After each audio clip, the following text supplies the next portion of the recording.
Alrighty, guys, welcome back to another episode of the Oasis Podcast. I'm your host, Anthony, joined by my friends. It's your boy, Danny.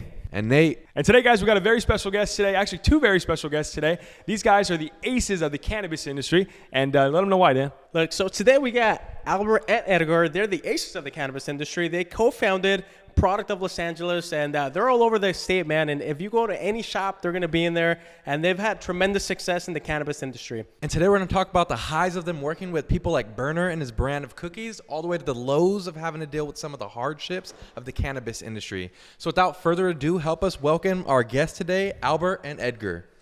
Hi, boys. What up, guys? What's up? Pleasure to have you guys on. But before we start, man, obviously we're in a beautiful facility today. So, Albert, tell us a little bit about where we're at and kind of who they are. Bro, check this out. We've been blessed with the opportunity to be in this space. This is one of our partners.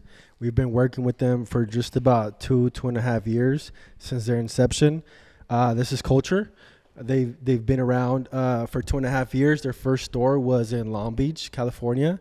And since their inception, they've launched 6 stores. They're going to be launching 1 store every other month for the next 2 years. And yeah, man, they've blessed us by carrying all of our products out all of their stores. And the cool thing about them and what separates them from any other store is that they're technology focused. So as opposed to walking into a regular store, which one of the things that they focus on is having a big enough floor space to support the consumer base in the cities that they're at. So if you want to come in here and you want to talk about cannabis, you want to talk about how your day went with the staff, you can totally do that. But if you want to come in here and you want to duck everybody and you want to go straight to the kiosk, pick your products out, put them in your shopping cart, meet the bud tender at the checkout stand, they'll have everything ready for you, and you're out the door, which is kind of like what I like to do. But that's really what separates them, bro. Thank you, Culture, so much for allowing us to be here. Thank you. Yeah, big shout out to Culture, man. I know that I've seen a couple different dispensaries, man, and this one by far is like technology-wise, color-wise. Obviously, you guys can see behind us like all the neon lights and kind of like it's a cool vibe in here, man. So shout out to Culture. The whole staff and everyone is really welcoming to us. And if you're ever in the Porterville area, or if you're not in the Porterville area, I encourage you, take the drive, 30 minutes, 40 minutes, hour drive. Take the drive out here to Culture, and you won't regret it, man. Yeah, dude. It's I mean, I'll be honest. So some of you guys know, but I used to be in the game many years ago. Right? But, it wasn't what it is now. You know what I mean? I wasn't there. we were doing what we had to do, man. And even back in the day, if you went to any shops, it wasn't the same. Like, I mean, you come in here today, and it looks like fuck, man. Like, it's crazy. Like, I mean, you guys can see some of the cubes right there. You can look at the nug. You can see it. You can smell it. It's crazy. So let me see if I can reach one for you guys, man. This is we got right here, Grizzly Peak. And look at it, right? So you can pick up the puck. You can this guy's this little air pump thing where kind of like the old school pumps, you know, if you're that old, you can take a whiff, you know, and it's got a little magnifying glass. So it's crazy. I mean, if you were like new or you want to learn about it, like Albert said, man, the people here, they're super helpful and they love to help everybody here. So before we get started, man, you guys have a badass story, first of all, how you guys started. I know that you guys were in the game a little bit, you know, like we were talking about it before. So can you guys share with that, dude, the beginning? Because obviously I feel like a lot of people at home, you see the cannabis industry, and like now, if you look at it from the outside and looking now, it's like a fully developed industry. Yeah. But it wasn't always the case like that, man. It went a long way from turkey bags to now shops like this, you know, where you got the nice technology. Mm-hmm. So how did you guys get into it? When did you guys break into it? How did that story go down, man? Well, I guess the story it pretty much starts with me. Even though me and Albert started in the same place, I kind of took it to the next extreme, pretty much. Albert and I first got introduced to this trap shop, and you know, I just heard that they're paying $600 a week, and I was gonna get tips, and I was like, I'm in. And so then I told Albert about it. He's like, well, I don't want to drive, but I'll be security. So he was the security of the shop, right? And that's how we got into the industry. Our homie Chris Dork, he owns this brand called Los Dabbers. Shout out to Dork. If it wasn't for him, bro, we wouldn't be anywhere in this industry. Mm-hmm. So shout out to him. But that's how we started getting our feet wet, pretty much, right? And then Albert ended up getting deployed into the So I deployed with the U.S. Army in The US 2015. I ended up coming back 2015, and I'm catching up with Edgar over a bottle of Jack Daniel's honey. Yeah. And Don't judge me, man. I was in the time that we were he was 22. Gone, in the time that he was gone, I traveled the whole country. I was telling Albert on the way here is like I was a young father. I was 20 years old with a kid, and I went into this like mindset where like anything I do, I'm gonna do the thing that nobody wants to do in that place, right? So the shitty job, I'm gonna do it and I'm gonna kill it. And eventually, that kind of mentality, I started doing so much of everything that I was just outworking everybody. And so I started getting moved up in that company, so much to the point where the boss was like, "Hey man, I like your energy. I like the way you talk to people. You're very vocal, and I want to take you with me to these trade shows." He was building a brand at the time, right? So I'm like, I'm in. Whatever you need me to do, I didn't give a fuck what it was, right? So I'm just doing whatever he wants me to do. If it was picking up his lunch to, hey, I need you to man this whole booth, and anybody who comes in here, I need you to direct them to me if it's worth it. So I would have to vet people at times, you know what I mean? And sometimes you get people that are just trying to Just look want around. free weed. Yeah, and then some people are down to make the next business move. So I had to do that, right? So I did that for the next, you were gone for like about a year and a half, 2 years or something like that. And that's what I did, right? Long story short, fast forward, I started seeing money in sales. I wanted to continue to make more money, right? I'd done all the grunt work. I want to make money now, you know what I mean? So I wasn't getting enough opportunity there. Ended up leaving from one day to the next. Pitched them the idea of what you guys know is product of Los Angeles today. They didn't think so much, about it. That idea, I turned around, pitched it to Albert. Albert wanted to get to work the next day, you know what I mean? So over that I was bottle of drunk. Jack Daniels, yeah. I was drunk. I was gonna say, you Let's pitched start from right that now. over the Jack's honey. Yeah, that's funny. Everything sounds good when you're drunk, man. But bro, I mean, that's where we're at The today. best now, decision I've ever ever made, man. It's since then it's been 100 miles per hour, to the grindstone pretty much, and it hasn't stopped. And I mean, there's so much just to even start with just La Familia, but that's the back end of the story of how we got in. That's awesome, bro. And obviously people see it now, your story now, but tell people at home, what is Product of Los Angeles? I know it's the parent company to La Familia. You always got the Blackout, Cannabis as well. So you got a lot of different cool products in there. So tell us, what is Product of Los Angeles? So the nitty gritty of it, Product of Los Angeles is a house of brands. And we're the house of La Familia Nahua de Flor, which we consider to be the first Mexican cannabis brands. Really, we're the first of its kind. But since the beginning of it, we really didn't even... We coined the phrase, the first Mexican cannabis brand 2 years in. I always look back and I always say we're so young. We're 22. And we didn't know nothing about nothing, bro. When it came time to design our chocolate bars, which is what we launched with, we didn't even know where to find designers, bro. We didn't even know about Fiverr. We just Googled this like design website called Canva. I'm sure you guys have heard of it. Canva comes clutch, dude. And we became our own designers, bro. And one day we were going to a bar. We were passing by a print shop. We told the dude about our designs, and he was like, I could print it for you. And this dude was our printer. You know what I'm saying? And everything that we've built has been from the ground up. We worked out of Edgar's house for the first 2 years. And You still live there. Yeah, I seen a post on Instagram you guys had. It looked like Edgar's living room, man, was like that Walter White, like. Yeah, so I had a 2-bedroom. I still have a 2-bedroom, right? Yeah. And when we're starting this, we started just operating the way it was, right? But it started growing, and I'm like, okay, I can't. People are gonna come over and they're just like, "What's all this fucking product doing on here?" So I built a wall literally down straight through my house. I had no kitchen. I had no back room anymore. All I lived in was, I guess, like a studio, you could say, right? Just a room, restroom, and that was it. The rest was like a kitchen, like obviously where we manufactured everything. And the back room was the packaging, distro, HQ. Yeah, pretty much, Yeah. right? Conference room. Conference room. And it was like that for about 2 years? The first 2 years, yeah. The first 2 years we were operating out of my house, bro. And we grew it from nothing to... We had how many stores by the time we moved out of there? About 400 stores. Yeah. That's fucking crazy, dude. So like, Was your family there, like at that house already? Well, no. Actually, I was living alone. I was single at the time. Oh, okay. But yeah, eventually, you know, it's a duplex, right? My mom lived in the back, actually, right? And my mom, when she first started seeing me do this, she was like, "I'm fucking going to jail. No, you can't do this, right?" And I'm like, "Ma, I'll pay your bills." And she's like, "Okay, then fuck it."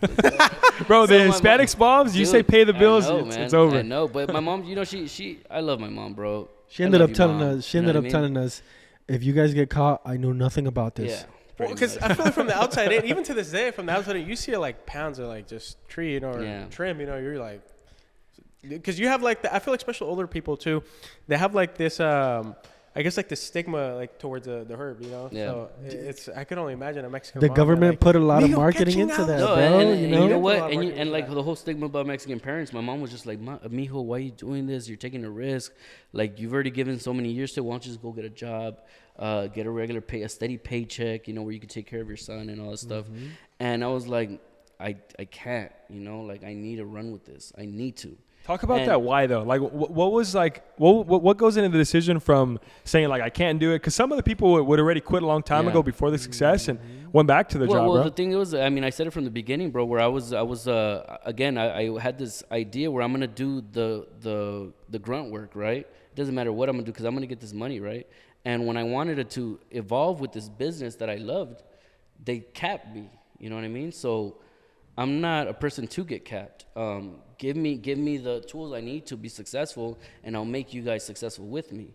When they capped me, you can't fucking, you put a tiger in a cage, he's gonna be pissed off all day long. I'm not calling myself a tiger, more like a panda maybe. You know what I mean? But or a sloth. But you know, I just can't be capped, bro. You know what I mean? If I want to get it, I want to get it, and I was willing to do it for this company. But the fact that they were trying to keep me, you know, under wraps, I was like not cool with it. That's my why, I guess, initially. But also when my mom was trying to convince me, you know, I feel like that's just her motherly love, trying to like, almost like put a guard. Trying to protect you. She doesn't want to see me in the worst place. Because how many people start a business and it doesn't go anywhere? You know what I mean? That's where I think she was kind of seeing. And at one point, I mean, I've even told Albert too, that I'm like, we come from parents that cater to us, and they provide for us, and because they're it's a noble thing to take care of your family and you know grow old, and that's it, right? And then the kid grows up to do the exact same thing. Their kid grows up to do the exact. But when does the chain break? You know what I mean? And that chain, it needs to be broken somewhere. Those generational curses that they talk about. I feel like I'm that person to break that chain. Same for Albert. Albert was in the same mindset that I was. I still remember when he came back from deployment, he was just like, "Bro, I've gotten so ripped. I don't even, I was in the best shape of my life." Like, I don't know them gains we was talking about a second ago. Working out twice a day. He's like, "I don't know what to do anymore." I'm like, "Bro, we need to fucking make money." You know what I mean? That's always the answer. So that was there's different reasons why we did it. And there's so many. My son too, he's the fucking main one, right? So there's just so many reasons why you have to do it. So when my mom when they were telling me not to do it, there's so many. I had a list of things to tell you why I should do it. When I was growing up, we grew up in a single mother household, and I always tell my mom, like, "Mom, I'm gonna be rich one day. I'm gonna be rich one day," and I joined the military behind her back, and I ended up deploying, and my sergeants, they became my best friends, and my sergeant would always say, "Valdo, you got to get some life insurance. Valdo, you got to put some money in a 401k. Valdo, Roth IRA. Valdo," always trying to give me game. And I was like, why would I need that if I'm going to become rich one day? Damn, that's real shit. And once I got back from deployment, we started our company, and my sergeants just look at me like, this was really fucking doing this shit. This was really fucking doing this shit. And Sergeant Berg called me a little bit into it, and he was just like, "Man, I'm really proud of you. I never told you this before, but I just want to call you, let you know I'm really proud of you." And that's really cool, man. Those guys really pushed me. But I've always been ambitious, bro. That's the reason why I joined the military. It's the reason why I did 75 hard last year. It's the reason why I'm running the marathon this year. I just had a daughter, You know, she's 6 Congrats, months, bro. 4 months old. And that sort of love, I've never felt that before. And like, I grew up without a lot of things, and I don't want my kids to grow up with that, you know? I don't want them to lack anything. My mom always told me, like, when you were a little boy, you wouldn't ask me for nothing. You would just say, Mom, when you have money, can you buy me this? And like, I was like, wow, that's so crazy, bro. I don't want my kids to go through that, you know? Whatever you want, you can have, bro, you know? And my kid is a little bit spoiled right now, but he deserves it, you know? And it's always me and him. It's always like, all right, what do you want? He wants this. That's going to cost you 30 push-ups. And he's like, and the other day I had a proud dad moment when he told me, and my son's 6 years old now, he said, Papi, how can I earn this? Damn. You know, and I was like, damn, you know, I'm making it happen. This is what I wanted. Yep, doing a good job raising them. Dude, and real quick, man, I want to touch on it because I feel like it's something really important about with your mom, you know, because like when you tell them, because I went through the same shit, like you tell your mom you want to do certain things, and they look at you, and they're not telling you to not do it because like they're kind of like hating on you or they don't want you to succeed. They're doing it because exactly what you said, man. They don't want you to get hurt. And I feel like sometimes it's easy if you're trying to like because I've talked to some of my friends and they've tried to go out and do their own things, and the first thing they hear is their parents tell them like, oh, don't do it, or oh, be careful, oh, maybe not this, maybe stay in school. Like my mom was like, no, quédate en la escuela, like just fucking get straight. I'm like, that ain't gonna fucking do it. They're always a safe route every time, Yeah, and I feel like that sometimes you'll hear that a lot if you're gonna go out and break the curse, break the chains, and that you're gonna hear that conversation. And I think that it's important to know that it's not coming from like a malicious point of view. Yeah. It's coming from like strictly from the love that they have. They want to protect you. They don't want to. Yeah, they don't want to see you fail. They don't want to see you. Yeah, because I mean, I've heard it before, man. And some people they do stop, you know, because you could have been. There's some people that they hear their parents, and because you growing up, you hold your parents in such a high regard, and you have respect for them. You know, especially like the Mexican household, dude. I mean, your parents are like better respect them. You better respect them. You know what I mean? Yeah, you get the chancla. I didn't grow up in a Mexican household, but I still got beat Arsenal. Hey, I got beat. Hey, the Arsenal's in the closet. So the gancho. Man, that was the one that hurt. You know what? Which one hurt though? The wire, the cinto with the little round metal things on it, bruh. Yeah. So, bro, my parents used whatever was like available. That's funny. And we got our asses beat as kids. That's what I'm realizing right now. And it's just like I respect it, man. So I feel like sometimes some people in that journey where they're trying to be that person in their family to break the curse and move on to bigger and better things that your family deserves. Sometimes, you know, you kind of clash with your parents, you know. So it's important to know that they're coming from like a place of love and not from fucking. But bro, check this out. When I first told my mom that I had a cannabis company, it was maybe like a year into it. And I sat her down, and it was a serious talk. You know, I told her, Mom, I have this manufacturing facility, and we have these products, and it's the first Mexican company of its kind. We make abuelita hot chocolate, Mazapan chocolate, and we employ all these people, and we give all these jobs, and we're gonna make all this money one day. And it was going good, but I had to end it with, you know, but it's made with cannabis. And she went pale, bro. Really? And she sort of like kind of like walked into her room, and I went home, and she didn't speak to me for like 3 months. Wait, bro. so 3 months. So you had the conversation, and after that, you told her, it's like, hey, it's fucking cannabis. She didn't know how to take it, but then after, like, she pulled all her thoughts together, and she was just like, you know, that's not what I'm about.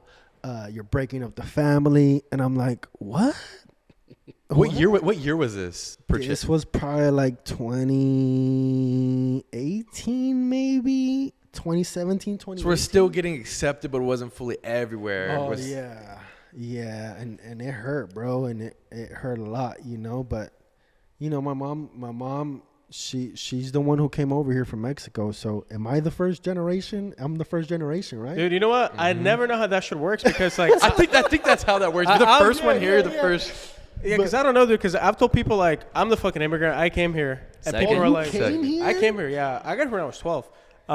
So I've always asked people that shit. But so I'm fucking first. Because I thought that if you're the first I'm born second here, generation. That's what I figured too. Yeah, I thought if you're the first born here, you become the first, and then that's your another parents one of are my like round whys, zero. bro. I guess. Like, I don't fucking know, you know. My mom came from over there to give us a better future, and I think about my life, and I'm like, I could have lived in fucking Mexico right now. You know, I couldn't have been here right now. But which wouldn't be that bad, bro. I'm trying to move over there be now, that bro. bad, You know what I mean? but He said we could go back that way. It depends, dude. Because like if you live in the city, the big cities, just like any other but you know the ranchitos and shit, like that shit's different. Yeah, out pueblos there. are a little harder. Yeah, it's a little harder out there, dude.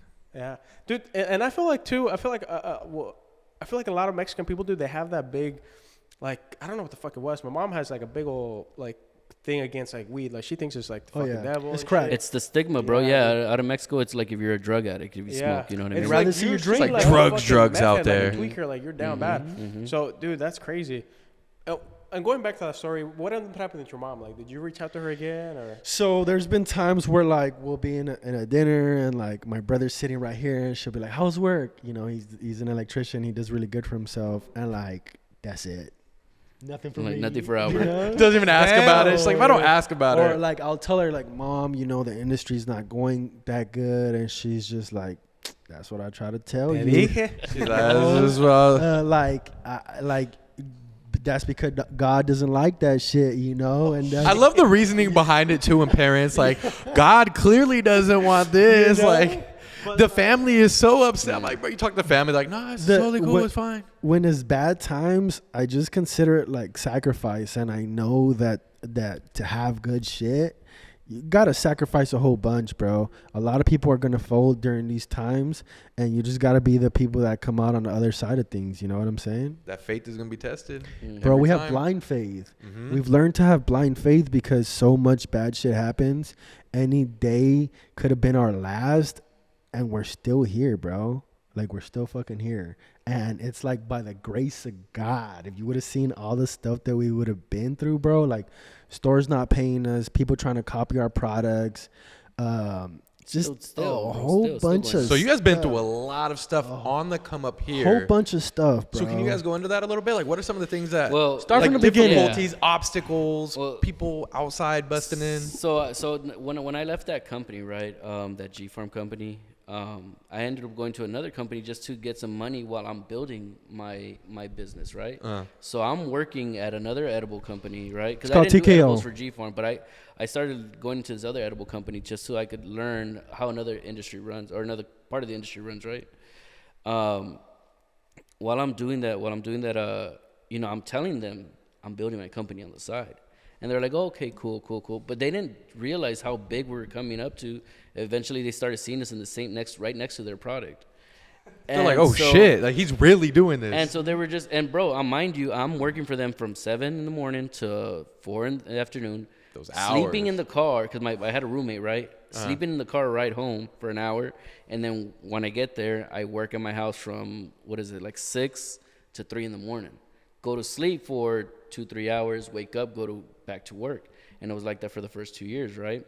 No pay, by the way, from our company. Damn. Yeah. And so when I'm doing that, they start seeing us product on the shelves and stuff like that. And they're like, hey, we want to bring you in on a meeting. And we're like, okay, let me tell my business partner. So I brought in Albert. And we want to buy your company. They set us down and they're just like, we want to buy you guys out. And we're like, well, we want to team up. And they're like, no, it's better we just buy you guys out. Trust, it'll be nice. We'll give you guys royalties for the next 2 years. And then we'll give you $30,000 cash. And then they said, dude was like, we'll give you 10 grand now, 20 grand later. They were trying to get you guys to sell out right then and there too. And to top it off, bro, they wanted us to sign this non-compete. Yeah. And what a non-compete is, for those people that don't know, is basically saying, like, once you sell us this company, you can't go work for another company in the same industry. You can't go start another company in the same industry. You can't go consult for another company for the same industry.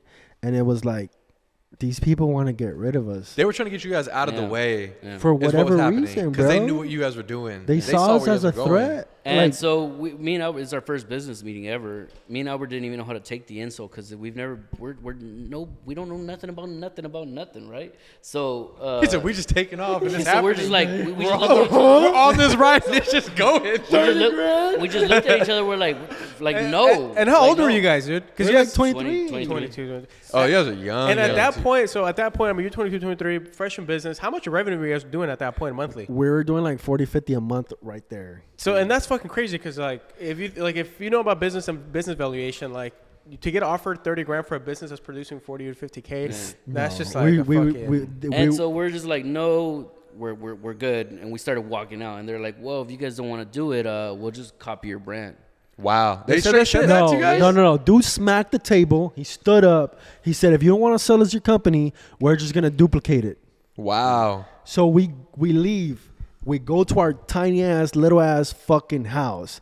With our, I love the description. We go to our tiny. My bad. That's not what I meant. You know what I meant.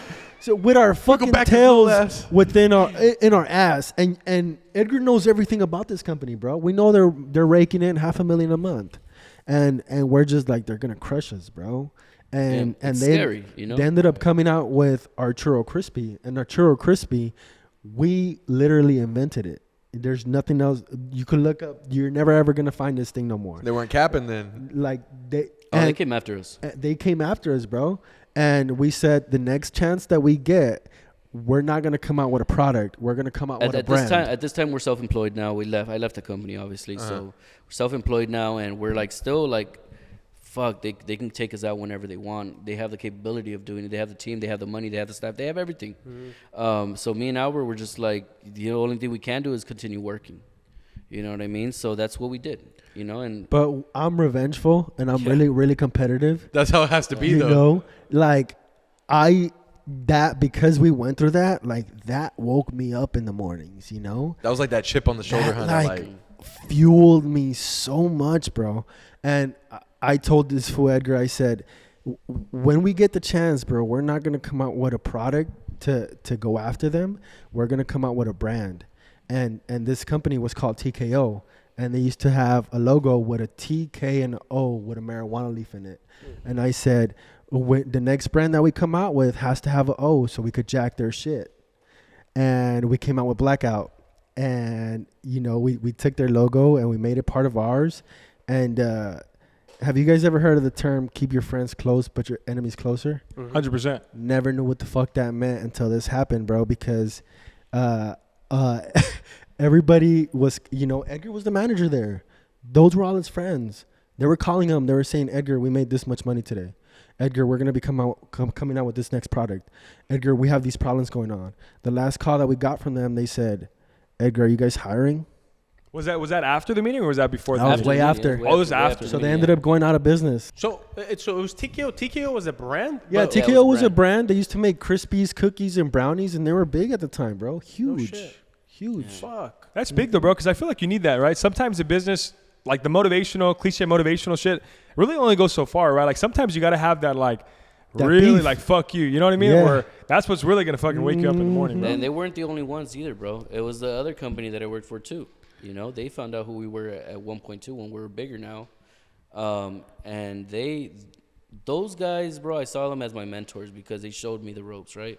And I looked up to them a lot, although they didn't give me the right opportunities that I wanted to do in life.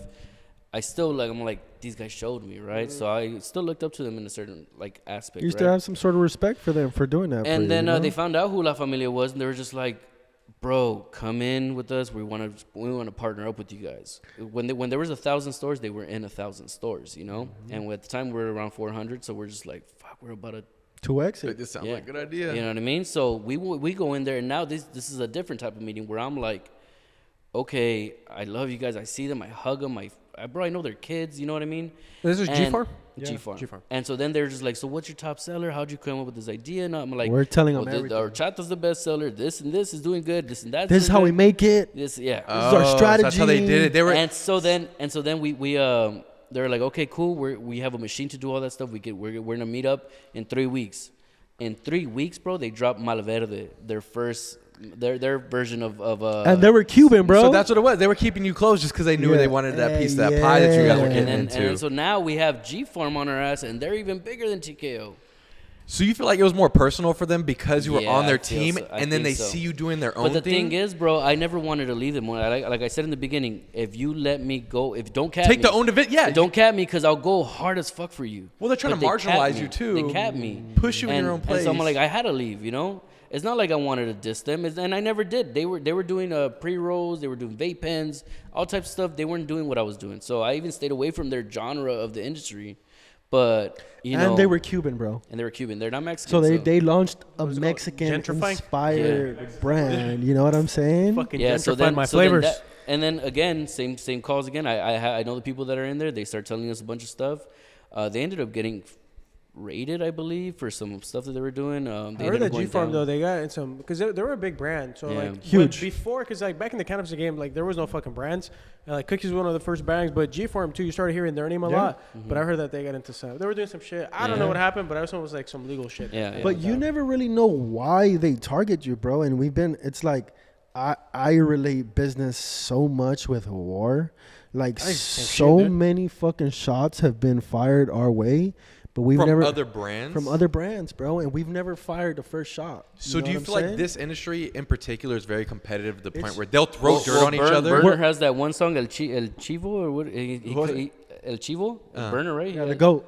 And in the thing he says, he talks about being in a weed war. And this is what it is, bro. It's a weed war right now. You know what I mean? And that's like when I heard that bar or whatever, I was like, it's a fucking weed war. Well, because before it was growers, now it's companies that are battling for it. But we're capped, bro. We're capped to the state. It's not like we can't sell to Nevada. We can't sell to any other state.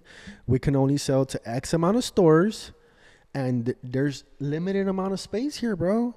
Look at the space for extracts. Look at the space for pre-rolls. Look at the space for edibles. They can't have all the edibles in the game.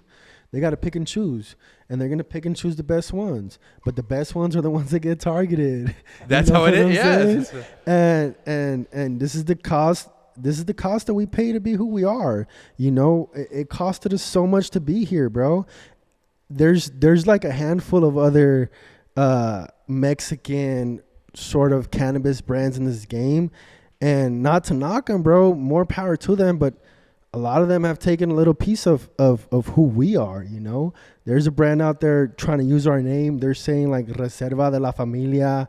There's a brand out there using one of our old logos. There's a brand out there having the same sort of motto that we have. You know what I'm saying? And it's like, okay, bro, can you make it more obvious? She has definitely led the way then. Yeah, we're the pioneers, bro. We're the first of it. And in a way, it's kind of cool too, seeing the Latino market grow. You know, because of you guys but still make it a little different. You know, too. You know what I mean? Like, don't bite just off the style. Literally, bro. There's a brand out there with our old logo that we started with, the exact same logo, and I can't I see it. I'm like, bro, what the fuck? That's fucking disrespectful. So is it imitation flattery or is it annoyance? Then? It's not fucking flattery, bro. Yeah, not at all. It's fucking war. It's fucking war. You know what I'm saying? Like, it's because we look back and we're like, damn, you remember? And now somebody else is fucking rocking now. It's like we went through this when we first started, you know, and now we're not down here no more, bro. We're and not to toot our horns, bro. We're not. I look at us and we're just like two regular dudes, bro. You know, we're the same dudes that started this shit. You know, but that wave got bigger. Nothing's changed, bro. But people perceive us as like so big, so great, so this, and we are, but. Like, you guys want war, man? And I can attest to that, bro. I know whenever we met Albert first at a business conference, but meeting Edgar as well, man. Like, you guys are two normalized guys. Like, we can shoot this shit all day long, but when it comes down to business, man, talking to you guys about business and knowledge you guys have and kind of the strategies you guys use as well, man, you can definitely tell that you guys have been through war, as you call it, you know? But I really want to ask you guys, too, something I've been curious about is, like, for that competition, obviously competition in cannabis is huge, man. Like you said, there's people that are even taking your exact fucking logos, your brand and everything. So tell some people at home, man, where if they're going through the same thing where there's a lot of competition in whatever industry they're in, how can they separate themselves and really pull themselves apart? Well, we talked about it on the way here too, right? Albert likes competition, right? It's not that I'm like I stray away from it. If somebody comes at me, challenging me personally, what's up, right? Take that smoke. For me personally, also, I like to focus on my own pasture. You know what I mean? If my grass ain't green, I need to focus on how to make it green. Not like it's someone else's grass. Yeah, like, how the fuck are we doing it? Like, no, that's not the way we're. So, I mean, that's my way of attacking this. Again, we do two different things in our own company. We're two different people. You know what I mean? We're launching we're pressing that button. You know, applying that pressure. We're applying that pressure all day, bro. So we're finding out what stores they're at. We're finding out what marketing strategies they're using. We're finding out how much money they're making. We're finding out who works for them. We're finding out how we can find an angle to beat them. We're strategizing every day to beat you, and we're working with other partnerships, other stores. We're working with other brands, and we're finding other brands in your category, and we're coming for it all. We want all your market share. We want everything. If you want a war with us, you got it, baby. This is what we do. Bro, that's so badass, because I feel like it's pretty cool. People at home can probably see that as well, right? Like, there's two different point of views, and you both need them. So I feel like the point of view from Albert, right, is you need it, right? You have to have that aggressiveness where you want to take over. And then you also have to have the point of view of Edgar, right, where it's like, hey, I also need to focus on my own, because I feel like a big thing in business is it's super easy to get caught up on what your neighbors are doing too, right? Where you see them doing, they might launch a new brand, then maybe you're like, oh, fuck, maybe we should do the same thing. But at the end of the day, man, you guys have your bread and butter. If you focus on your bread and butter while taking over everything, that's probably why you guys have so much success. A lot of it is perception, bro. A lot of it is people thinking a certain way about you and you thinking a certain way about them. You know what I'm saying? But the cool thing about me and Ed is it's not just me and him, you know? It's like we got two other partners at the executive level, and these guys are fucking beast. Like if you think they have the business experience we lacked, you know what I mean? These guys been through recession. What we've learned is from them, you know. So everybody brings something different to the table. Everybody has something different, completely different to the table. The people we have working for us are monsters as well. Everything I learn, I pass down to them. So every single level, creating that culture, basically. I don't hide anything from them. I want them to be as successful as I'm ever going to be one day, you know. And if any opportunity comes up for them, I want them to do whatever they can do to be more successful. But at the same time, if you stay with me, I'm going to give you all these golden nuggets that I'm learning along the way. We have a big hustle culture. So we're big on who can work the hardest. We're big on who could get the most accounts. We're big on who's the best. Make that healthy competition. It's not like we don't hate on each other. It's like, damn, that fool beat me this time, you know? Ain't gonna happen again. Ain't gonna happen again, you know? Happen again. As working as manufacturers, we get to work with sometimes other manufacturers in our same facility. Like the facility right now we have, I want to say is like 50,000 square feet. You know, we probably have like 10,000 square feet in there, but we work with other manufacturers. And like, if you compare our team to the rest of the teams, like we're the first ones in and we're the last ones out, bro. You know, we show up when there's nobody there and we leave when there's nobody there. How do you build that though, bro? Because obviously that's not easy to build. You lead. Yeah. So I'm still to this day work around a easy day is 10 hours, 12 hours. Easy day, right? If I go home after 8 hours, I'm like, damn, there was nothing to do today, pretty much, right? But yeah, I'm still doing long ass hours. And when it gets real busy, I'm right next to my employees, hustling with them. I don't consider myself. I'm an owner. I'm an owner. I'm a founder or whatever. Call me whatever you want. But if my employees are like, hey man, there's a lot of work, I'm in there with them, bro. Mm-hmm. I'm still young. I'm like, what am I gonna do behind a fucking desk? And I do a lot of R&D, so I'm creating a lot of new products. I could be in the lab creating new products, but you know, the way the market's turning, that's not what I'm supposed to be doing right now. Why come up with new products that are not going to sell, especially if, you know, if they're, you got to focus on what's statistic came out not so long ago by Headset. So I'm you know, still humble at the end of the day. I'm going to get in there and work with these guys. And when they see that, they like it. You know what I mean? Sometimes you go to other companies and you see a boss just cracking that whip. I'm not about that, bro. And then a lot of times they appreciate that. So I feel like that's what it is. To caveat to that, though, there's a statistic that came out maybe about 3 weeks ago by Headset. Headset is like an industry leader in data. If you come out with a product, the chances of it going to the next year are 17%. So if you decide to come out with a product right now, the chances of you making it to next year are 17%. So we've been around for 7 years, bro. That's big, bro. Because I feel like leading from the front is something that not a lot of leaders do, right? Like you guys are saying, you know, like, and especially knowing your numbers on the back end too, knowing that 17% products only make it to the next year. That's important, bro, because you can allow yourself to focus on the products that you do have, man. So that's big, bro, for sure. Yeah. Yeah, dude. It's funny going to the leading from the front thing, dude. You were asking me like, hey, like, how the fuck are you out about all night, and then you still, you wake up and you fucking go. Yeah. That's why, bro. Because you gotta fucking. It's like you can't have a gold standard in business. You can't expect the standard if you don't even set the standard yourself. You know what I mean? So that's cool, dude. That's huge. I know that. Fuck, man. Nah, you guys inspire me, bro. I'm just like, how the hell? How the hell are these guys working so hard? It's like you said, bro. The fucking rain and the bang. We're still waiting for the fucking rain. So which one's better, bro? Rain or bang? I'll be honest with you, bro. Bang, 1000%. Bang all day, right? Yeah. I'm a bang. Bro, neither. Gives me that. Those Celsius. Stick with the Celsius, bro. Celsius You're doing it right. Like it's chilling. Yeah, I don't want too much. Like, if I need some pre-work, I'm gonna take some pre. But if I'm chilling, I gotta chill with it. Yeah, let's see where to put it though. Bang, you get the fucking that shit unleashes you, bro. Celsius, you get a smooth little high. I've never got like hella crazy off bang before. Like never. I don't get a pump or nothing off that. It's because you're buff, bro. Is that what it is? Probably do like the hardcore shit. I'm one of those people in the back. I'm all snorting my pre-workout and shit. I gotta get those pumping though. Gotta get that pump. You guys said you guys have a shit ton of competition, and the cannabis industry, I think, it's one of the industries, dude, where it's it's probably one of the most competitive, I'd say, in the world. Out of all the industries. I know Anthony said that. What do you guys do to separate yourselves? But I think it's really interesting how. I don't know how the idea came up. Targeting like the Mexican flavors, and like looking back at it, someone was like, "Fuck, why wouldn't you do that?" But at the time, it really was revolutionary. It was scary. Nobody was fucking doing it, dude. Nobody was doing it. Well, that's when I go back to my experience, bro. I was traveling to different states that were becoming legalized, right? And so I'm seeing all these brands, and I watched this video from Tim Ferriss. I don't know if you guys know who that is, but Tim Ferriss says, if you're gonna sell something that you love. Because if you honestly love it, then there's a million people out there that love the same thing, and $1 million, you can get $1 from each one of them, and now you have $1 million, right? And so it was something along the lines of that, right? So I'm like, what do I love? I love Mazapanes. my culture. I love my culture, right? I love my culture. I love horchata. I love Mexican women. I love both those things baby, too. I love actually, you're Mexican, obviously, right? But like I love our food. I love our everything. Even the what is it? The structures that we have in Mexico. I love everything about my culture, and I'm like, that's what I need to make. I need to make something that's Latino.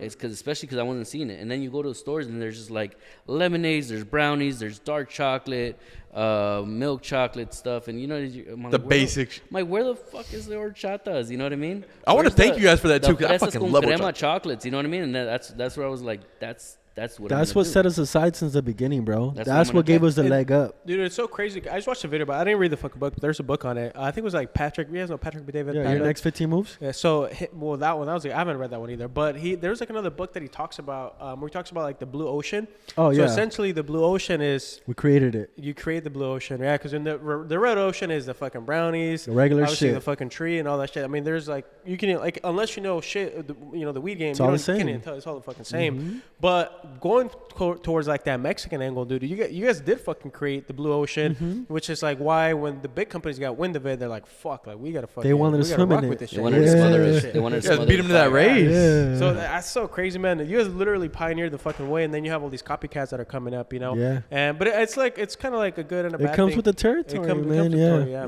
We're ready for it. You guys are you guys are hacking away and taking all the pain, and then all these people get to come in from the back, dude. But that's fucking cool, bro. Because when we first started, like when we talked about it, right, and then we did a little more research, and I'm like, fuck, we gotta have Albert on the podcast. I was like, dude, that's so crazy. Like they're the first fucking Mexican brand. Like that's fucking crazy, dude. And what's crazier, bro? It's like we've been to like all these industry events, bro, and we've been to all these meetings now, and we've always been the brown people in the room. And the youngest. And we've always been the youngest in the room. That's real shit. And you go to Hall of Flowers, bro. We're an outlier. We're an outlier, man. And in this industry, people see that as a weakness. People want to take advantage of that. I feel like that's more of you guys' strengths too, especially being out here in California too. Oh yeah. With the majority of people being Hispanic out here too, I feel like you guys really did like hammer to nail that. You know what I mean? Yeah. So when you guys talked about like the flavors and stuff that you guys did, who comes up with the ideas of these? You guys bounce off each other, or is it purely you? Me, but he's my main tester. I'm the approver. Okay, so you have the best job then. You get to try everything out. Like, I want that job. That's the job I want. I want to try it out. Some flavors I'm like, man, I hate this flavor. He's like, I love it. Someone's going to like this one. It's because I do the sales, so I cannot sell anything I don't like, bro. I feel like a liar. Like, because then you're like, oh well, this is my favorite. I cook all the time, bro. Every day I'm at the house cooking. I don't let my girl cook, bro. I'm the cook. Oh, so you know, you're like, nah, let me handle chef, this. Bro. For his son's baby shower, I catered the whole thing. I've always done that since high school. I've always grilled. I've always had people over. I cook, bro. I can do a fucking meal for everybody. Dude, I was just bro, so we're doing the barbecue. Yeah. We need a barbecue now. This is what's you happening. You want to fucking go to good barbecue? You're the guy. You're yeah, the bro. go-to I'm the guy. Yeah, I'm the guy behind the grill. But, pull up next Super Bowl. Pull up next Canelo fight. Anything, bro. UFC fights, I'm in it. You know what I mean? So when it comes down to making any kind of, you know what? I still remember back in the day when we were working at the trap shop. You try these edibles and you take a bite of this brownie, right? And it's like you're biting into a nug. Tastes like weed. Yeah, too much, too strong. So they don't put and one thing about Latinos is we have great food. Everybody loves their food. 100%. You know what I mean? So you got to make that food taste good. That's why Agua de Flor, Blackout, and La Familia are great introductory products, and you could go find them at any culture location. They got 6 locations all over California, Long Beach, Banning, Moreno Valley, Jurupa Valley, Porterville. Pull it's up. Jurupa, way. It's Jurupa? Sí, güey. I thought it was Jurupa. Hey, that was a smooth fucking plug. They're just gonna have to go check it out for themselves, man. You can find our products from anywhere from like $10, $12, $11, $13. Don't forget, you're gonna have the state taxes. All of our stuff is tested, it's labeled on there, and it's very easy to consume. And then we have this sort of internal thing. Don't tell nobody if I told you, but you have a bad experience, hit us up. We'll send you a little gift. Yeah, hit us up on Instagram. Mm-hmm. We're manning it, literally. The Abuelita Hot Chocolate is really good. It's one of our best sellers, as well as the Fresas con Crema, one of our hottest sellers. We use real strawberries. They're freeze-dried strawberries. I still remember I would buy like little bags from Target to like mix into our chocolate. Now I'm buying like 300-pound boxes, and you got to buy those at 6,000-pound pallets. You know what I mean? I never thought, why am I going to spend $6,000 on strawberries? You know what I mean? And now I have to do it. Same for our mazapan. We used to go to the store and get the mazapans, open them up, put them in the blender, put them in our chocolate. Now mazapan, we get mazapan straight from them or whatever, and it's all broken up in bags already. So we don't have to do all that, extra labor. We just add it into our chocolates. That one's really good too. But the first 2 are our hottest flavors on the chocolates. Our drinks are really uplifting. So like you're gonna get like an uppity, happy high, like that sativa feeling. Yeah, like a sativa feel. Don't get me wrong. You drink 100 milligrams, that's indica, bruh. That's just gonna put you out. That shit gonna hit you. That's just gonna put you out. Night time. Hey, nobody suggested drink the whole thing. But our bottles and our beverages are some of the best priced beverages on the market right now. We're actually top 5 beverages in the state. And we have anything from aguas frescas that are going to range from your horchata, your fresa, limonada pepino. And then we have blackout. Blackout's our line of lemonades. So we have blurberry, lemon daze, and guavalicious. Have you guys ever heard of Calypso lemonades? Yeah. Oh, those are fire. Yeah. So that was the inspiration. That was the inspiration. The blue one, fire. Bro, you need to try our guavalicious. Bro, I'm going our guavalicious with some tequila, man. I'm about to buy you guys whole fucking setup. I'm hungry. With the whole cannabis shit, obviously you guys are said your products are tested and stuff.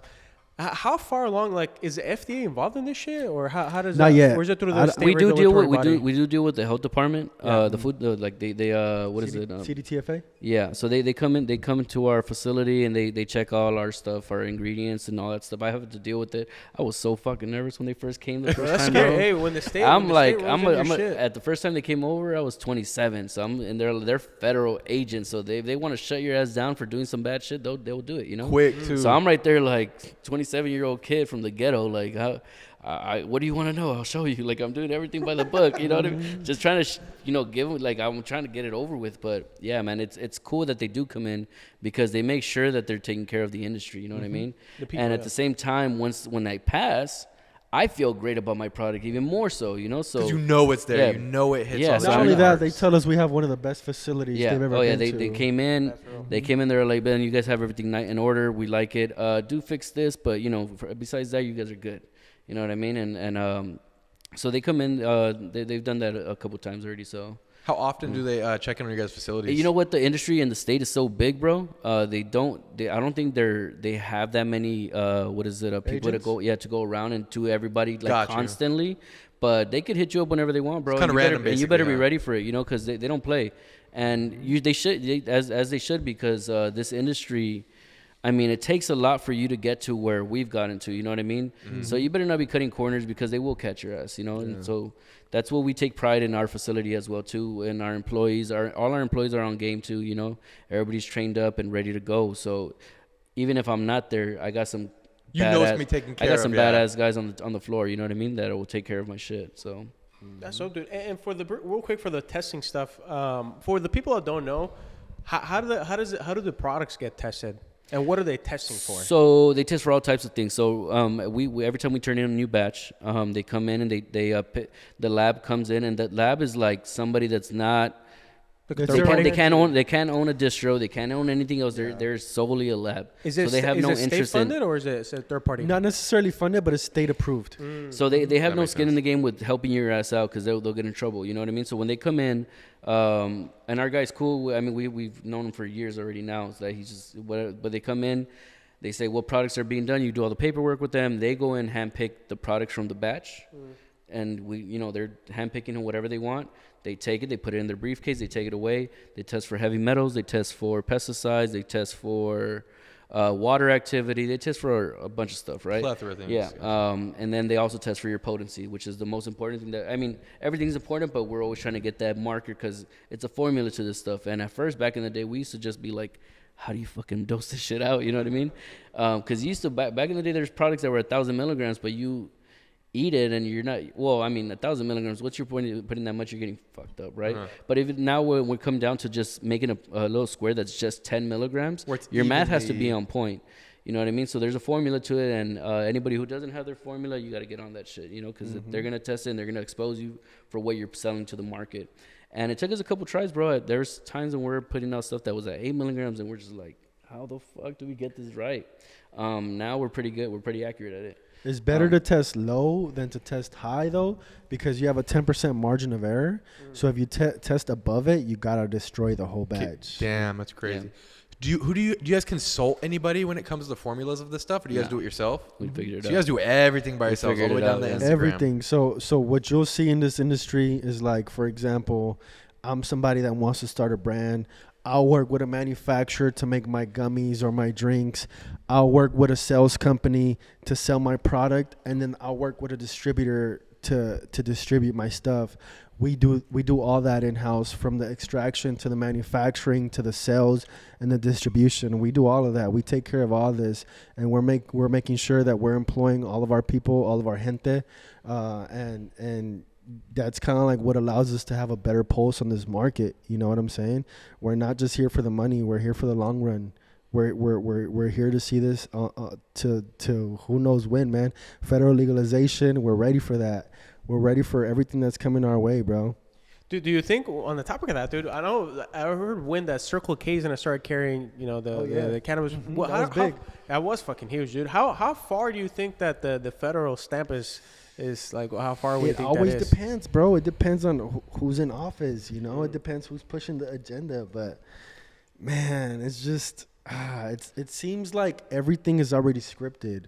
It seems like all these taxes are scripted. It seems like they want to force these small companies out of the way so the big companies can come and eat it all up, bro. Dude, when you say that all these taxes are scripted, like, what do you mean by that? Like, what do you mean that the like taxes are scripted? The industry is set up for you to fail. Like, the market is set up for you to fail, whether it's competition, taxes, city, landlord, just all these excessive shit, and then you have the black market thriving. You know what I'm saying? Then you have some stores opening up down the street that are not even really supposed to be there. They get to skip And past it's like all we the got all sorts doing of it the right way. Yeah, we got all these things like against us right now, and like to top it off, the government's not with this. The government just wants their piece of the pie. You know, and they're not pushing this forward. But I would say it's probably like anywhere from like 3 to 5 years out. Hopefully, pray to God, because right now, unfortunately, the stores have all the leverage. They're only allowing you to deliver between 9 to 5 p.m., you know, and that caps you. You can only deliver X amount of stores. But we have twice as many stores to deliver. So now guess what? We got to get 2 drivers. We got to get 2 vans. So it like puts a bigger strain on us. But we know when federal legalization hits, when I'm able to ship product direct to consumer, we know that's going to change. Ready for it, huh? Because right now, I mean, you still can't even pay with card because it's not federally. Exactly. So that's like a big deal, dude, and everything. And that makes it even more dangerous, bro. It's like a banking act is what they're looking for, because this is an all cash industry, which these stores are getting broken into like a few times a week, bro. And the thing is, like, all these licenses are public information. You could literally go, I'm not going to say where, but you could go online and you could download all the licenses, where they're at, the owner's name, email address, location, and there you go. There you have it. You have a list of all the stores. And you know the LA street life, they don't play it, you know what I mean? So, bro, they for real, especially depending on what part you're on too. Yeah, that's crazy, dude. Yeah, I know. This was many years ago, but when I was kind of like in the game, you know, it was like the shops were a little bit new. I used to have this client, right? We went a couple packs, and I remember he would tell me stories, dude, where like sometimes, because they're back like way back in the day, you didn't really have like companies coming off and dropping shit off to you. You know? It was just like people you knew, the fucking growers. You know, you had your plugs, and he would tell me, he's like, bro, like I've gotten fucking stuck up, like just. With the guy pulling up and pulling out the fucking bag, and you just get fucking robbed, you know. And sometimes not even for the cash, you know, it's for the product, but. That's always been like a big thing in the industry, you know, with the safety. So what do you guys do with your drivers? Like, is it like, how is it now? We have protocols. Has it improved a lot? Or? We have protocols, bro. Yeah. We have protocols. We have a driver that leaves for NorCal, and to get to his hotel, he has to do certain things, whether it's driver on the block, make sure nobody's following you, have a safe in the vehicle, like all these sorts of things. We're in contact with the hotels. We're in contact with wherever we're staying at. We have cameras inside the vehicle. There was just all these things. Everything's on a schedule, yeah. So when we don't get an update, we know something's wrong. It's like a Brinks fucking truck. Hitting me up, letting me know what's going on. When you talk about people getting stuck up, bro, when we're operating out of my house, I think we had gotten a good amount of money, right? Yeah. And it was money that we've never. The first big bunch we ever had. The first one, huh? And so. It was all cash. It was all fucking cash. Fit in the safe. Cash, bro. Yeah. So you can't even like. We used to keep everything in a shoebox, and then we moved up to I'm about to say, like, you skip past the shoebox money. Bro, we ain't got no more shoeboxes left. So we had a good amount of money, bro. Under the bed is filled up. I don't want to say how much it was, but we had a good amount of money, and then we all got invited to one of my cousin's baby shower. She used to work for us, right? So, you know, a lot of times it's always an inside job, right? And so I guess everybody knew when we were going to be out. Oh, fuck. We all leave. Next day I come back, and then I go into the back room where the packaging area is at, where the safe is at.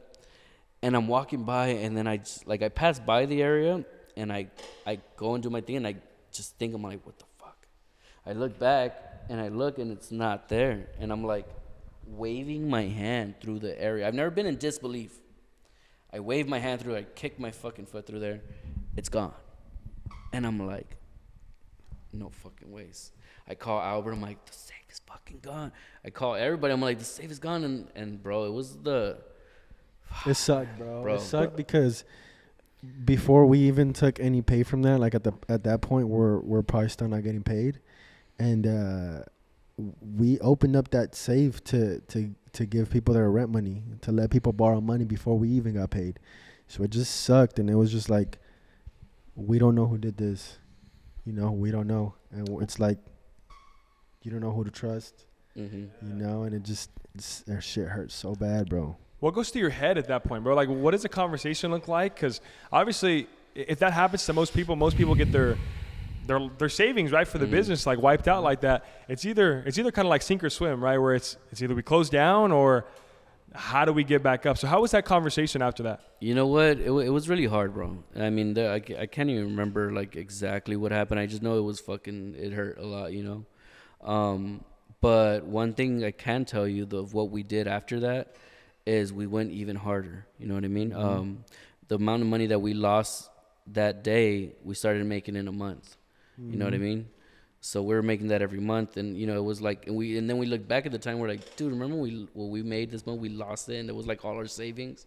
So it was like, yeah, it hurt a lot, but it's almost like we got to get it even harder now. You know what I mean? Mm-hmm. And be smarter too. Like at the time, I didn't have no cameras, I didn't have nothing, bro. It was just like, I'm such an idiot, bro. I was a fucking. We always do say though. Imagine if we had that money. Yeah, we always do. Yeah, because it was a good tranche of money, bro. And I was like, fuck, like, okay, I could fucking go on vacation with this, man. Yeah, and that's big, bro, because I feel like a lot of times at the point, right, it's super hard to think like, well, why is this happening and why does this happen to me, right? But we heard a good guy we watch is Ed Milet, right? And he always says that everything always happens for you, not to you, right? Yeah. And that's a pretty big thing I feel like you guys did that I really like when I hear that story, because you had every right, bro, to been like, why me? Why to us? And we're working so hard, especially the come up story that you guys had, to come up, defy all the odds and stuff, and then build it up, and that shit happens, you know. So that's badass how you guys came up with that. I mean, we definitely changed up after that, you know. So it was a gift. It was a gift to prepare for now.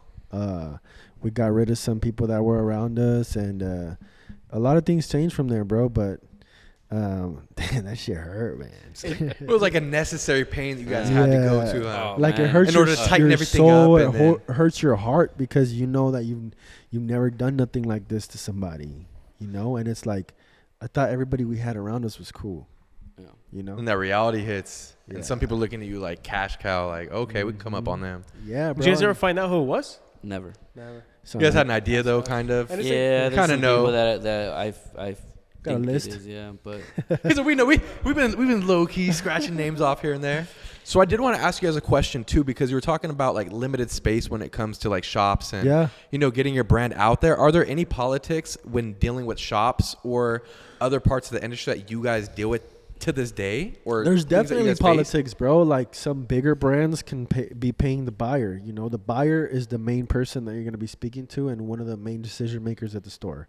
So this person is in charge of procuring the entire shelves, you know, and they're in charge of bringing in the shop. So if you got a good relationship with them, chances are they might bring you on. It's like knowing the DJ. You're going to get your song played if you know the DJ, but... Yeah, so like if they don't like what you're wearing, then they're not going to fucking bring you on. If you have some deep pockets, you can... If you got some deep pockets, to let them know like, hey, you get this commission off everything you sell, or hey, you get this trip, or hey, you got that. Why wouldn't they bring you on, bro? So is that something that you guys run into a lot, where your slots basically getting bought out? I think because the sort of brand that we are, we don't get asked those sort of questions. Like we just... They wouldn't expect we're given the pass, bro. We've been given the pass so much. Grandfathered in a little bit, you know, so. To be in Stiiizy, you got to pay to play. Like we're real cool with them. Like we don't pay them anything to be on their shelves. You know, we're blessed to have that relationship with them, but it's because we really put in the work, bro. And you made those connections. We made those connections, and we're representing something that a lot of people want to be a part of. That's cool, bro. And on the same topic of connections, I really want to switch gears to kind of the connections you guys have built, right? Because obviously we said a little bit in the intro about some of the connections you built, some of the partnerships, some of the collaborations. So talk a little bit about the collaborations you guys have had, some of the bigger ones, and the highlights of that. So our collaboration with Cookies, I want to say it was like May 2020. We were already doing good at their branches stores. I want to say they got something like anywhere from like 10 to 15 stores. And they range all the way from Redding, California, Sacramento, San Bernardino, all the way down to San Diego. And the boy from Cookies hits me up and he's like, yo, Albert, what up, man? We really love what you guys are doing. We want to see what you guys think about doing a collaboration. And we're like, fuck, bro, Cookies. Cookies is that big brand. There's a point where I feel like everybody's rocking like a cookie sweater or a hat. It's like a cosign, bro. It's like you're a rapper and Drake just hit you up. I feel like that's the cosign though. It's like the cosign. Cosign, bro. This is like probably the only cannabis brand that's worldwide. you know, like worldwide. Yeah, you see bro, people like wearing cookies, like shirts, hats, yes, apparel, like you seen everything. it around. And I'm like, let me check my schedule. So I tell Let me get back to you real quick. And everything took about like 9 months to roll out. But basically the whole idea was to launch their strains, because the way they go about their strains and their naming convention for their strains is like very flavorful. And they knew that our beverage line was doing very good for them. And they wanted to convert their strain names to beverage flavors. And that's when we came out with Maryjane, which was like a tropical lemonade, cereal milk, which was everybody's fucking favorite. That just sounds gas. We did berry pie, and we also did. But cereal milk, can you tell us a little bit about it? Cereal milk was like you guys ever had Fruit Loops before? Off top. So when you're eating Fruit Loops, and then you got that milk at the end, and then the milk doesn't taste like milk anymore. It tastes like Fruit Loops milk. Yeah. That's the best part of the whole thing. That's exactly I wait what for that part. That's the flavor like, I made, bro. Damn. So I Damn. made the milk that at the end. Then So good. Then they had berry pie, and then they had lychee, which was another one of my favorite. But yeah, the collab went on for about a year. As of I want to say like 2 or 3 months, the collab is officially over. So it was a limited time, but we're open to more collabs. Jungle Boys and Stiiizy, we're down. And but at the same time, it was like going into where the market is now, and the market right now is like everybody's down 40-50% compared to the year before.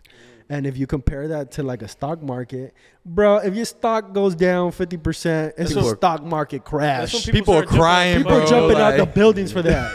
Right now, a lot of companies are in survival mode, so they're trimming the fat where they can. You know what I mean? And everybody's doing it. So we're just kind of it's almost like brace for impact with this whole economy of how it's going with the industry. And now, we're figuring out new ways in the industry to continue to be prosperous and effective as a brand. So those are things that we're all working on right now too. So I feel like when the economy shapes up a little bit, the cannabis industry starts coming back, like how he said, Stiiizy, Jungle Boys, hit us up. You know what I mean? So we're ready for you guys. We make good flavors, and we're down to make all types of things for anybody. A little bit about, I know obviously you said a little bit of a downturn. The cannabis industry is a little bit different right now. So how does someone prepare for that? And talk a little about the future of the cannabis industry. Well, again, how Albert mentioned earlier, we have some business partners that are behind the scenes. And those guys put us on game, bro. They were telling us they were ringing the bell, letting us know that we're heading into a recession. Over a year ago. So they gave you guys more than enough heads So up. a year ago, so we started bracing for impact. We started, I like pretending our stuff. We're on a ship, right? We're on the polo boat, right? On the polo boat, what's gonna weigh you down? It's extra weight, unnecessary stuff. So those are the first things you kind of like start vetting your company, start seeing what really is gonna be making you money in the future and what's just dead weight. So you start getting rid of the stuff that's like products that aren't moving so much, that aren't making as much money for you. That's what you want to get rid of at first. A couple things is your efficiencies. How efficient are you at doing what you do? So those are things that we're really honing in right now. Again, I focus on my pasture right now. I'm working on our infrastructure and seeing how I can make the same products I'm doing at a very fast and higher rate, so we can keep all that money in-house. So again, Albert can go sell as much as he can right now.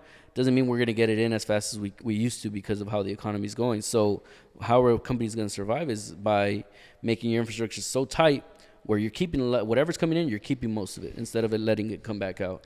And that's just like a very vague kind of like stand on how to like brace for this tough economy. But there's one of the things that we've seen, bro, is we've seen stores that are seeing 500 people a day go down to like 100 people a day. So that goes to show like people aren't walking into the store that much anymore. And what's going on is like the industry standard is to when a store places an order, you're going to leave it on terms.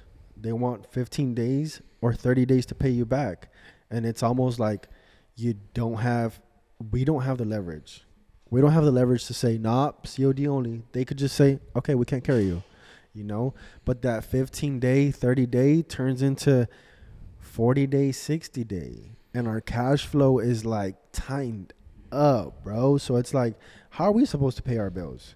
You know, and it makes it tough to survive. So when, like I said, I like to see business as a war. So even when working with a store, we have to really sit there and say, do we really want to work with this store? You know, because this store could be a landmine. This store could drain not all of our money, but like this could be a leech. You know, they're going to want all this support. They're going to want all this thing, and they're not going to want to pay us. So what's the point? What's the point of incurring more cost if we haven't incurred the revenue, you know? And that's part of your boat, seeing what's dead weight, getting rid of even certain stores, even though you've had a relationship with them.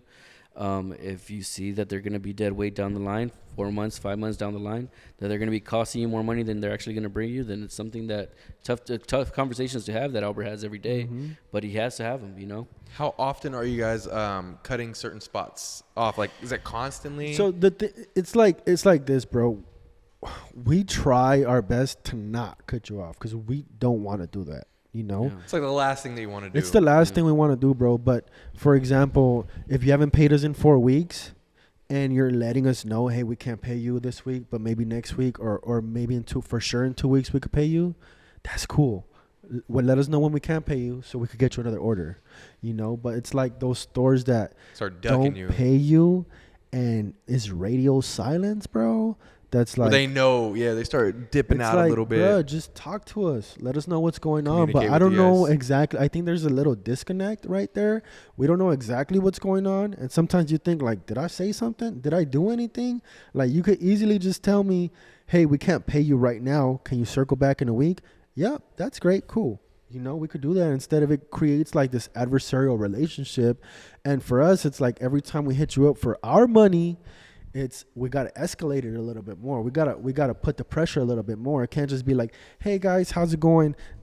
Just following up on this. Or you got to send me to the store. Time, I'll just pop up in there for you, collect your money. I got you. Hell I'll just walk in there real quick. No, it's not that easy because like a lot of the stores, they're wiring money. They're not even able to pay you out the store. You know, sometimes there's not even decision makers at the store, bro. So it's really hard to get a hold of these people sometimes. But like I said, we could pull data. We could figure out the owners of the store. We could figure out their numbers. We could figure out their emails. Figure out what they live. Just kidding.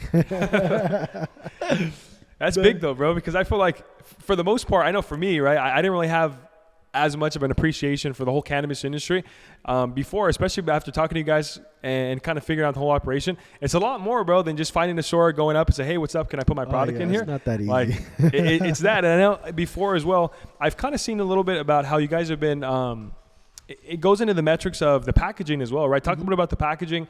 Talk a little about how sometimes you have to switch it up to make sure your numbers work out too. So right now, one of the things we did is get rid of our bigger bulk size products. We used to have a 16 ounce glass bottle. Yeah, so it used to weigh 2 pounds, and we didn't really think about it all the way through when it came time to coming out with this product. But we distribute this on our own to the entire state, and came to find out our vans were being overloaded. We broke like 2 transmissions, 1 engine, and with that, you know, like that's costing you money. You know, that's part of your margins right there. And we've transitioned to that to plastic 10 ounce. Now they weigh less than a pound. We're able to fill them faster. We're using less ingredients, and you're also yielding a lot more. So every time I do a run of production and I'm paying labor dollar on it, I'm creating a lot more. So it brings your labor dollar down. We did that to all our products. Chocolates are now smaller. Same milligrammage, you know what I mean? You're still going to get the 100 milligrams because it's a must, right? But when it comes to raw material, when it comes to packaging, when it comes to all that stuff, you could save every little bit and pass that savings down to the consumer. Mm-hmm. At the end of the day, it's your consumer that is feeling affected by this recession that we're in as well too. So you want to help them bring value to their life. They're going to buy bud anyways, right? They're either going to go to the illegal market or they're going to go and stay loyal to your brand. But how are you going to keep them with your brand with charging a high, price? They're going to leave. So you want to bring down that value so you can get back to them. Mm-hmm. At the end of the day, that's what our main motto has been focused into now. We've always been about the people. We've always been about La Familia. La Familia goes so much deeper than just the name, So at the end of the day, you want to create that value for the person. and that's gonna come with changing your packaging, changing your look, and doing all that stuff. That's big, bro. Like you said, it's really more of it's a business, right? Like it's not just like we talked about earlier, man. It's an actual business. You have to look at the metrics, the packaging. There's so many stuff that goes into it. So for someone right now, like starting a business like that, man, obviously you guys are 7 years deep. What's one piece of advice, probably like maybe top piece of advice you would give them on starting a business? Now 7 years deep, you guys have had some success that you could give them. Never fucking give up. That was fucking deep, dude. Goddamn. I was like so serious too. That's because I got it tattooed on me. That's why. Well, never fucking give up. Never fucking give up. You gotta show the camera. Never fucking give up. That's my motto, and that's all I could say. You know, things are gonna happen to you, and they're gonna feel like a loss, but in reality, you don't know it's a loss until the end. So you just gotta stay alive. The whole point of this is staying alive. Just stay alive. Yeah, just to add on to what Albert says, I mean, if you could look up a whole bunch of YouTube videos of self-help and how to run a business and all that, and it's true. If you're gonna do this, man, you better be in it for the long haul. Don't let anything that comes your way sway you in any way of quitting. If you're really about business, you're gonna get tested time and time over again. If you're really about it, you're gonna stay in it, and you need to stay in it to make it. And that's one way I look at things. It's all a test. Mm-hmm. It's all a test. Like, hey, this happened. It's a test, bro. What are you gonna do? You know, and that's how I like to look at things, bro. You guys have been tested a lot, man. So obviously you went over a couple of them here on the podcast. So what would you say is the biggest test or the biggest challenge you guys have went through that did test you, man, that did put you to the edge where you were like, damn, it is about not fucking quitting? That maybe made you get that tattoo on your wrist right there. It was, I think last year we went through our hardest year, bro. You know, like stores weren't paying us. Our bills were piling up. I'll tell you what we did off camera. But we had to come, like, you were pinned against the wall. Like, how are you going to pay these people? How are you going to pay your Amex? How are you going to pay all these bills? With no fucking money, bro. We don't have investment. We don't have no other outside investment money. We started this company with 10 grand, and that's it. 10 grand, unlimited hours, whole lot of fucking tears, little bit of blood, but a whole lot of heart, you know what I'm saying? But our ultimate test was this past year. We always said, like, we just got to make it past 2022. We just got to make it past 2022. And so far this year's been all right, but we don't just like move forward and act like nothing happened, bro. In your good times, make sure you're preparing for your bad times, bro. Mm-hmm. Don't walk around like everything's fucking all jolly. I was just talking to you guys about like my emotions, and for so long my emotions were tied to my business. When my business did good, I was fucking happy, bro. And when my business did bad, I was having a bad day. But like, just like after all that pain that we went through, like, you don't know if this week is going to be your last. You really don't. And that was every single week of the year, bro. Every single week, you woke up Monday, we get a flash report every single day from one of our business partners. He says, hey, you got to bring in this much money if you want to make it through this week. And it's like, fuck, we got to bring in this much money? How? And it's like, for the grace of God, bro, we don't know how we've done it. We don't know how we've done it. A fucking big ass check came in, made this big ass sale. They paid COD. This store that owed us for 6 months finally paid us. Like, all these things happen, bro. That's why I was telling you, like, we've learned to have this faith because we know that we're not just here just because. We're here for a reason. We don't know why. We just know that we're here for a reason and we're here for a purpose, bro. But yeah, last year was hard. Last year was after all that, last year was hard.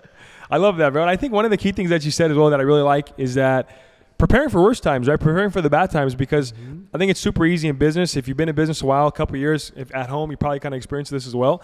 But whenever it's going good, it's super easy to be happy. You buy the nice cars, you buy the nice drip. You guys have some nice watches. You maybe buy a nice watch or something, right? But G-Shock, my boy. Yeah.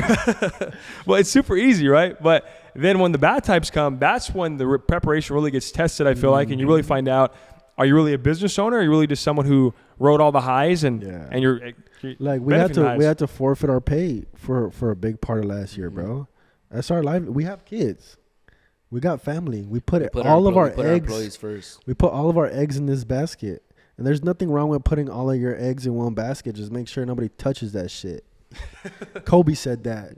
You know, quote me on that. Shout out Kobe. But, has there ever been a time, bro, on that same topic where you guys couldn't pay yourself and you had to pay your employees or the people else? That was before? all the last year, time. bro. That was all last time. All last year, we didn't get paid for a good amount of months, man. They were just like, "Hey, next week we'll give you money," and I'm just like, I'm looking at my girl, I'm like, "Babe, we got to go through our savings again," and she's over here looking at me like, "Are you sure this is right?" And shout out, thank you, baby, for staying by me, through this past year and helping me out. But and you question it and you get tested. yeah, she was like but she's still like on board 100% with me. So it's good to have that partner at home too, to back you up whenever times get tough. So yeah, we had to forfeit some money, bro, last year. That's big, bro. And another key thing you mentioned, bro, is having a supportive spouse or significant other, right? So I know some people at home as well, going back to the people at home watching, they probably went through the same thing, right? Where they have a spouse where maybe they were supportive, maybe they weren't supportive of their dreams, right? So talk a little bit about how you can get your spouse supportive of your dreams, bro, because I know that having a spouse not supporting your dreams, it's probably not the easiest thing in the world, right? Where you come home super amped up. Edgar and Albert come home and you're fucking fired up. You just came from the kitchen, right? And you come home and they ask you, hey, how much money did you make today? Or how much do we have in the account? Fuck, that's the question you don't want to answer sometimes, right? So how do you get them on your side and on that same level? You want to go first? Or? Hell no. Me, my girl, man. She sees. I tell her all the great successes we have, and when things were starting to turn south last year, I was being fully open with her and letting her know what's going on. You know what I mean? So her seeing the collab with cookies, her seeing all the new products we were dropping last year, her seeing all the growth has given her, that vision too, right? Not only every day, I'm continuously just keeping her in the loop with stuff, right? So when things get bad, it's just all education for me in my house, So if I educate her and let her know where this company's gonna be at, and where we started from and to where we are now, she's all game for it, But at the same time, when things started getting rocky, she still looks at me like, are you sure? And I'm like, yeah, I'm sure. It's just like still like, at the end of the day, she knows that I got her and I know she got me, So it's you definitely got to pick them out good out the gate. You know what I mean? So well, my girl is his girl's cousin. Yeah, really? I introduced them. Yes. Yeah. So you guys are La Familia. Yeah. Well, yeah. So I mean, so our kids are related. Yeah, they're cousins. And well, my girl, she ended up working for us. So she started off in production. She worked in distribution for a little bit, and right now she does the collections. And she's been doing the collections for like the last year or so, and she knows exactly what's going on, And sometimes, she looks at me with a lot of worry, and I just gotta let her know, like, hey, this is what we have to go through. There's no other way around this. This is what we have to go through. And I always tell her, like, our success is gonna come through sacrifice. And like, this is what it's gonna cost. And success, bro, is gonna charge you every single fucking thing you got up front. And the fucking results are not guaranteed, bro. And that's the thing about success, And if you really want to win, you gotta fucking pay up. Crazy part, bro, is you might not always have the money to pay up for success, right? But it's kind of that, like you talked about, blind faith, making sure that you have your vision. You painted your vision not only to yourself, your team, but your spouse and your family as well, right? And I feel like that's really what keeps you going when you don't experience that success in the beginning. But it's gonna cost you more than money, bro. It's gonna cost you time. It's gonna cost you family time. It's going to cost you some relationships. It's going to cost everything you got sometimes, And it's like, that's when it comes, when you're going to ask your question, like, fuck, do I really want to do this? And like, if you do, pay the price, And if the people love you, bro, they know what you're on, man. They're going to stick with you. And if they don't, they're not meant for you, bro. That comes with in the beginning of the podcast, we talked about breaking that chain. I give that speech to my girl all the fucking time. I'm like, babe, we're breaking the chain, all right? So, that family time, you're going to sacrifice it, bro. My son always tells me, Papi, I want to, like, go play soccer with you. And I'm like, I can't, I'm working. But he knows, you know what I mean? And now he's starting to get it too, He's about to be 10 this year. So he's already starting to see he's growing into those the other day took him to work. And then, to the warehouse where we keep all the raw material. One of the employees was taking a lunch break and they were on their phone. He's like, Papi, why are they on their phone? Like, so I'm like, all right, cool. Like, he's already kind of seeing the things. But I'm breaking that chain, bro. You know what I mean? And I give that speech to my girl all the time, so she's starting to see how it's going to, and then my son, I'm starting to see him evolve to that same level too. So it's like you guys said, bro. Someone has to do it, right? Yeah. And there's always that one person in the family tree that does it, but why not you, right? I think that's the question you got to ask yourself at home, and we asked ourselves, probably at the same time. Yeah, and you guys don't know, like you guys too, bro. Like you guys inspire so many people around you, and we do too, and you don't even know it. You don't even know who, because they're not gonna come up to you and say, "You're inspiring me, bro." They're not gonna do that. But in reality, it's like, fuck, Albert could do it.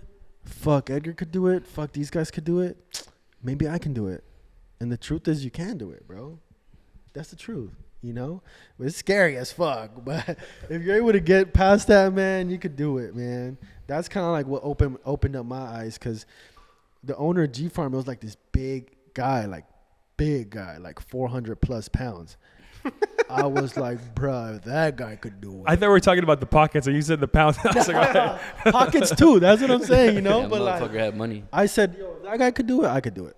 And that's kind of like what pushed me over the edge, because growing up, you don't see success. Well, I grew up in Inglewood. We didn't see success, bro.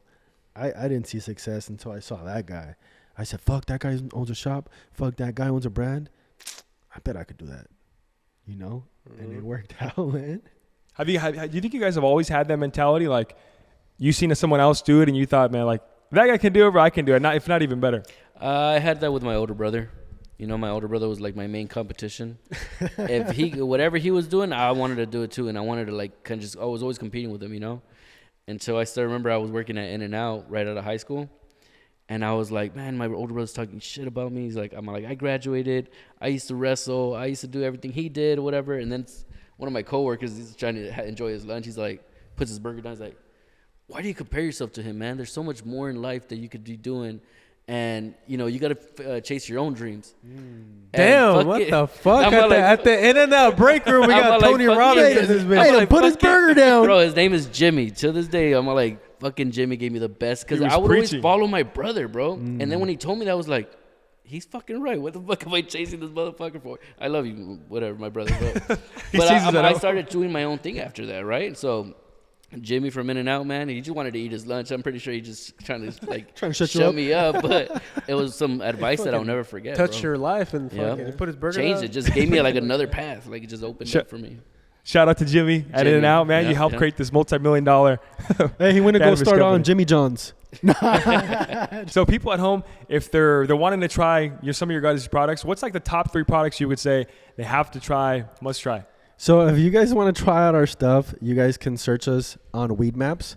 Search Product of Los Angeles, and on there you can find the nearest retailer to you, either delivery or you can find a store to pull up in. And if you're going to try an agua fresca, you're going to have to try our horchata flavor, 100 milligrams, nano-infused. Nano-infused products are going to hit you faster. So typically edibles are going to hit you between 40 minutes to an hour. Nano-infused edibles can hit you at the 15-minute to 20-minute mark. Shit. And your body absorbs a lot more of it. So 10 milligrams is going to feel like 15 or 20 milligrams.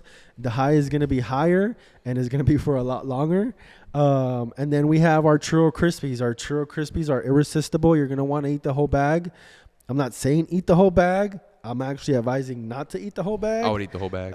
But you're going to want to try that one. And then our Mexican style hot chocolate that tastes like abuelita hot chocolate. It's super iconic. People know us for those flavors, man.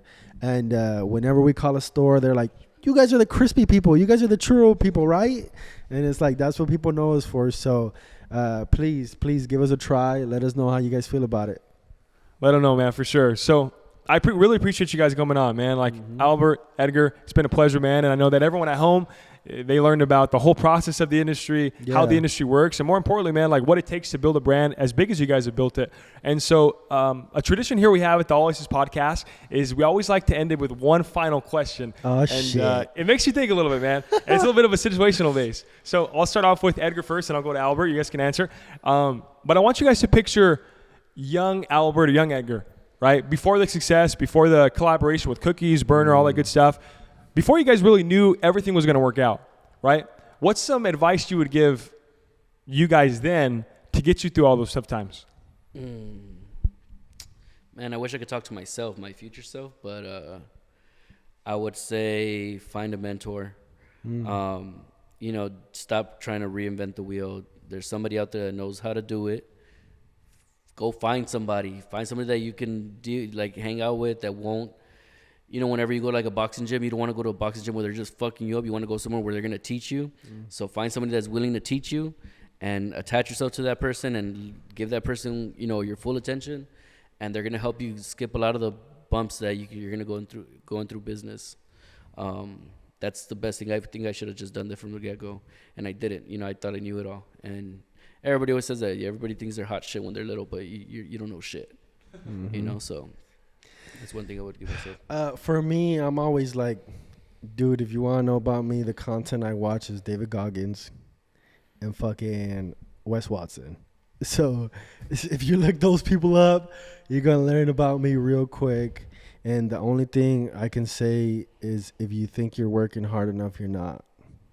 You're not working hard enough. You need to 10x that shit. You need to work 10 times harder. If you're thinking about going out tonight, don't do it. Focus on you. Research, plan, strategize, execute. That's it. That's big, bro. That's shit. That's big. And if you guys want to learn something about business, you guys can literally just go back, watch that 5 minutes, replay a little bit, and you can probably learn a lot, bro. Those two things right there. Can finding a mentor and making sure that if you think you're working hard, you can always work harder. So just those two things I feel like can establish a business, create a business, and get you through those tough times of business, right? For sure. So for the people at home, bro, wanting to know where they can find you, where can they find you guys? You can find us on Weed Maps. That's where we send everybody. Go to Weed Maps, search Product of Los Angeles. We're all over the state, from Calexico to San Diego, all over Los Angeles, the IE, Riverside, Victorville, Santa Rosa, Sacramento, the Bay, all over, all the Stiiizy stores, all the Culture stores. Big shout out to Culture for letting us be here today. Yeah, man, you guys can find us all over the state. Make sure to post a picture online, tag us, and let us know how you liked it. Leave a review. We'd appreciate it. Thank you so much. If you guys have any questions too, you guys can check us out on Instagram of Los Angeles Co. On there, you'll see a link tree where me and Albert have our own actual handles there. And if you guys ever want to reach out to us too personally, we're nobody that thinks they're on their high horse. You know, you guys can reach out to us and ask us anything you guys want. 100%, man. These are some of the coolest guys you ever meet, down to earth. Products are badass. Their company's badass. So I think that wraps it up for you. Any last questions you guys have? No, man, that wraps it up. And look, if you're watching this on YouTube, make sure to subscribe, leave a like, leave a comment, and obviously give these guys a follow, give their page a follow. And lastly, huge shout out to Culture Club here in downtown Porterville, man. They were a great host. You guys definitely got to check it out. Check it out. It's amazing. Talk about technology. This place has it. Like, as an avid smoker of a month again, this is the spot to go to. Make that trip. It's worth it. Trust me. And that wraps it up. Cool. Peace. Cool. Good shit, guys.